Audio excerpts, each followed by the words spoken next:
Hi students and welcome in our further video of our past part 3rd social science textbook in history for class 8th. Students, today we are going to start our third chapter, that is ruling the countryside. So you have to open the page number 26 and listen carefully. यहाँ पे आपको एक picture बताया गया है. Figure first, Robert Clive accepting the diwani of Bengal. Bengal की जो भी दीवानी एक्सेप्ट कर रहे हैं Robert Clive. Bihar and Odisha from the Mughal ruler in 1765.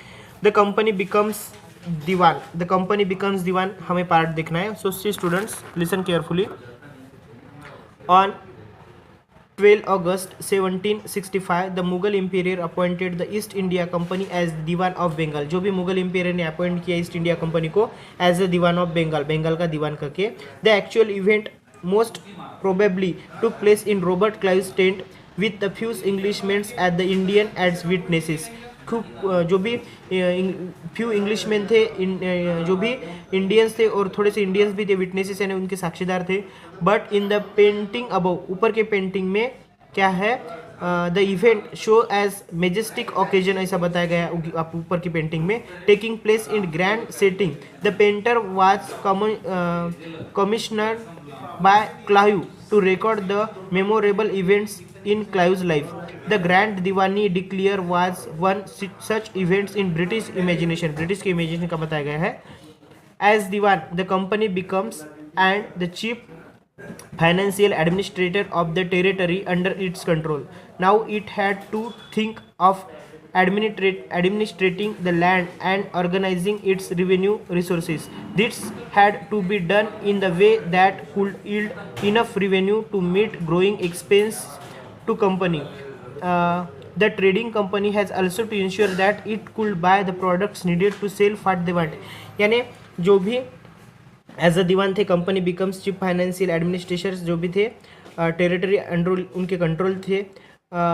Now it had thinking administrating का था कि लैंड और and organizing its revenue sources.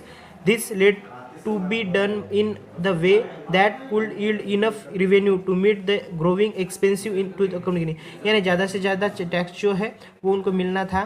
The trading company had also to insure that, और ट्रेडिंग कंपनी जो इंश्योर करती थी, it could buy products it needed and sell what they wanted. यानी उनको जो लगते वो प्रोडक्ट वो ले और जो बेचना है चाहे जो उनको बेचना है वो बेचेंगे. ओके, इस तरह. Over the years the company also learn that it had to move with some question. और ईयर के बाद कंपनी ने लर्न किया कि उसको कुछ क्वेश्चन के साथ जाना पड़ेगा. Being an alien power it needed to pacify those who in the past had ruled the countryside and enjoy authority and Prestige.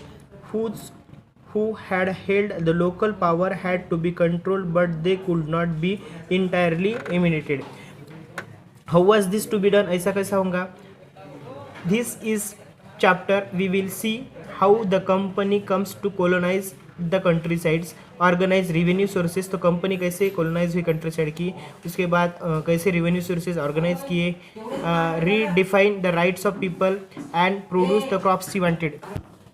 So next हमारा टॉपिक है revenue for the company. Company के लिए revenue. The company had become the diwan. Company दीवान बन गई, but it still saw itself primarily as a trader. लेकिन खुद को तो प्राइमरी ट्रेडर मानती थी, ट्रेडर व्यापारी. It wanted a large revenue income, but उनको तो लार्ज रिवेन्यू आना चाहिए था, but was unwilling to state up the regular system to assessments and collection. The efforts was to increase the revenue as much as it could and buy fine cotton and silk cloth as cheaply as possible. यानी वो क्या करते थे, efforts कर रहे थे revenue बढ़ाने के लिए, टैक्स बढ़ाने के लिए. Within 5 years the value of the good bought by the company in Bengal doubled. और उस 5 years में जो भी माल था कंपनी का वो डबल उसकी वैल्यू बन गई. Before 1865 the company had purchased goods in India by importing gold and silver from Britain.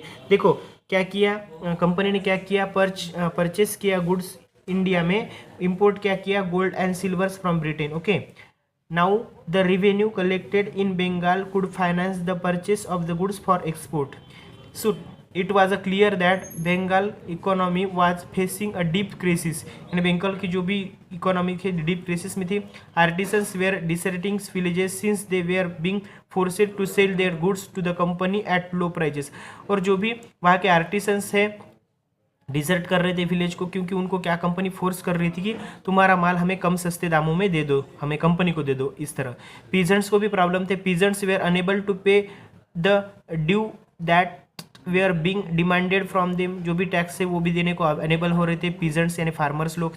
Artisanal production was in decline, artisan का प्रोडक्शन डिक्लाइन होने लगा। And agriculture cultivation shows signs to collapse, और agriculture का जो cultivation है उनके जो भी चिन्ह दिख रहे कोलैप्स यानी कम होने का दिख रहा था। Then in 1770 the terrible famine killed, और टेरिबल फिमाइन आया, 10 मिलियन पीपल इन बंगाल, उनको मार दिया गया। About 1/3 of the population was wiped out, और 1/3 पॉपुलेशन वाइप हो गई थी। ठीक है, यहाँ पे आपको एक पिक्चर बताया, the weekly market in Murshidabad in Bengal का एक वीकली मार्केट आपको यहाँ पे बताया गया है। Okay, the need to improve agriculture बढ़ाने की गरज क्या है इम्प्रूव करने की। If the economy was in ruin, economy कम है, could the company be certain of its revenue income? Most company officials began to feel that investment in land had to be encouraged and agriculture had been improved, यानी कुछ company officials को लग रहा था कि investment इन land क्या होगा, encourage होगा, और agriculture had to be improve, बढ़ाना पड़ेगा।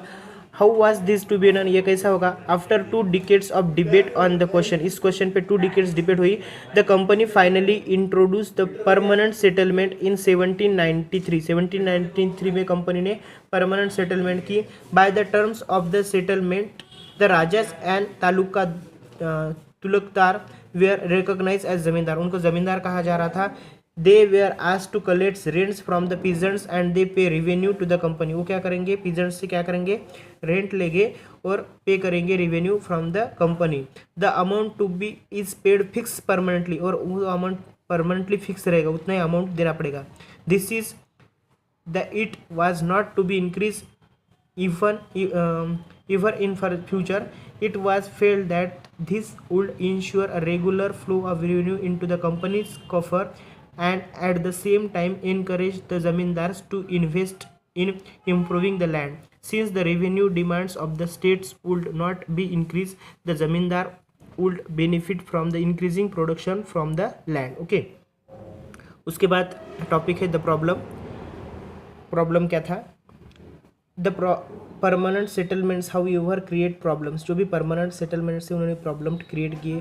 Company officials soon discovers that the zamindars were in fact not investing in the improvement of land, यानी जो भी कंपनी ऑफिशियल ने डिस्कवर किया कि उनको पता चला कि जो भी जमींदार थे वो इन्वेस्ट नहीं कर रहे हैं इम्प्रूवमेंट के लिए ज़मीन के।